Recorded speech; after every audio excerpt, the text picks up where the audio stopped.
maxaad ka taqaanaa godka Mariana qabrigii qarsoonaa ee badda?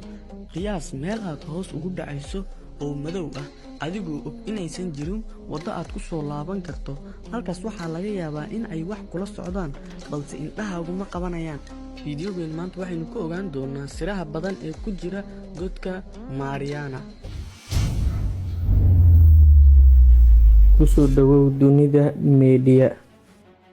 Qoto dheernaanta waa halista ugu badan ee ka jirta godka Mariana sababtoo ah godka Mariana wuxuu hoos u qodan yahay in ku dhawaad 11,000 oo kiiloomitir. Marka loo baahdo walax lagu cabiro godkan inta uu hoos u qodan yahay, waxaa tusaale inoogu filan buurta ugu dheer dunida, buurta Everest. Qoto dheernaanta waa dilaaga dhabta ah. Haddii aad hoos ugu dhici lahayd Mariana, jidkaagu wuxuu bilaabi lahaa inuu burburo ka hor intaadan gaarin bartamihiisa.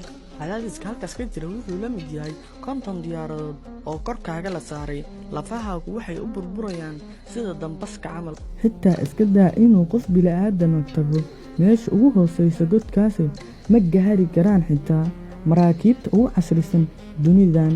Waxaa la arkay wax la yiraahdo The Black Devil, kalluun leh af weyn oo la mid ah dalool, isla markaana wax kasta liqi kara, xitaa noole isaga ka weyn. Dad lumeen weli lama oga halka ay jiraan.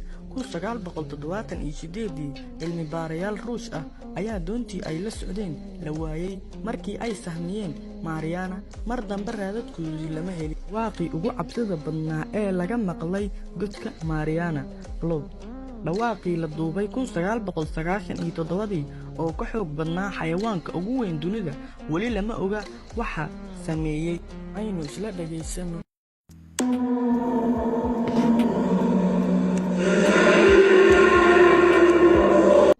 Haddaba marka aynu ku fiirino indho gooniya, godka Mariana wuxuu qarinayaa wax aynan garanaynin aadamaha. Waxaa suurtagal in waxa naga qarsan ay halkaas ku nool yihiin, wax aan weligeen arag. Haddii aad halkaas hoos ugu dhacdo, marnaba dib laguma arki doono. Maxaa hoos nagu sugaya? Miyuu aadanuhu diyaar u yahay inuu ogaado? Waa su'aalo ay isweydiiyeen cilmi baarayaashii baaray godka Mariana.